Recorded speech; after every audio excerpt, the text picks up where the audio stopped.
So this is if you change the b value in these examples will be cosine. You'll see here that I've already graphed the original parent function for cosine. So let's go ahead and try, oh, I guess I should change this letter. Let's do g of x equals 2 cosine x. Sorry, let me get this straight here. Cosine of 2x, so that b is the value that changed. Okay. The instructions are basically the exact same as what I just showed you in sine. So basically the first thing you need to do is you need to go ahead and calculate the period. So you're going to do 2 pi over the absolute value of, in this case, 2, the b value, and you're going to get pi. So then what you need to do, step 2, is take pi and divide by 4, which will be pi over 4. So basically I know that I start at 0. I know that I need to end at pi. That's my new period. And when I get pi over 4, that means that each time I should be adding pi over 4. So I can do that in the calculator if I want. 0 plus pi over 4. Pi over 4, obviously. And then you can just do answer plus pi over 4. Just don't lose track of how many times you've hit enter. So this will be pi over 2.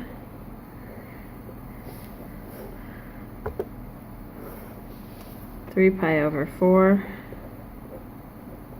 And if we hit it again, it should give us pi.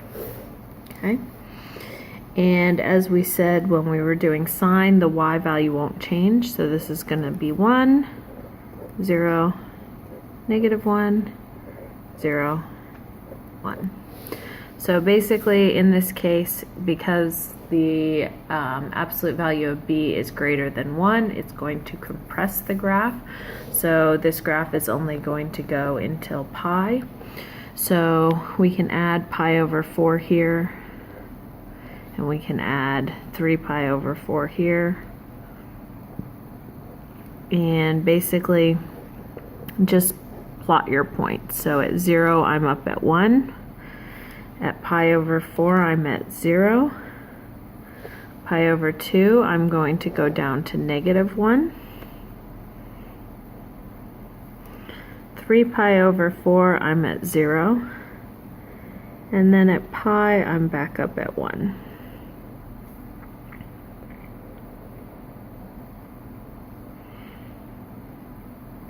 And if you wanted, you could just sort of sketch in those extra points and you could keep your curve going. And then you'd be down, and then you'd be up, and then you'd be back up. So it would look like that. Okay, these really are in the same place. So basically just keep in mind that you can make the graph go for as long as you need to. It'll just keep going up and down every, in this case, pi over 4. All right, so let's do one last example.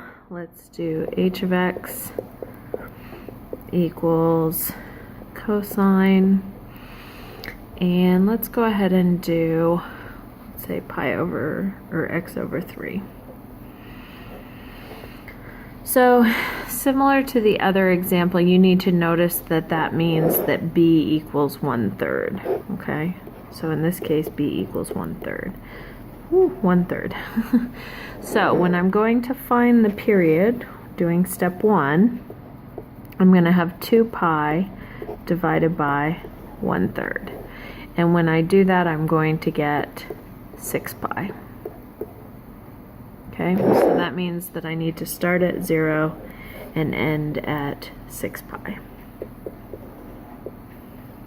All right, from there I'm going to divide it by 4 to see how much I am doing each time. And in this case I'm going to get 3 pi over 2. So this first one will be 3 pi over 2. And then I'm going to use the calculator to keep adding. So basically, here's what I'll do. I'll start with 0 as my answer, and I'll do the answer plus 3. Oh, I need to make it a fraction here. 3 pi over 2. So I get 3 pi over 2. And then I'm going to do it again. This one will be 3 pi. Do it again. 9 pi over 2. And last but not least, 6 pi. Alright, from there, the y values don't change.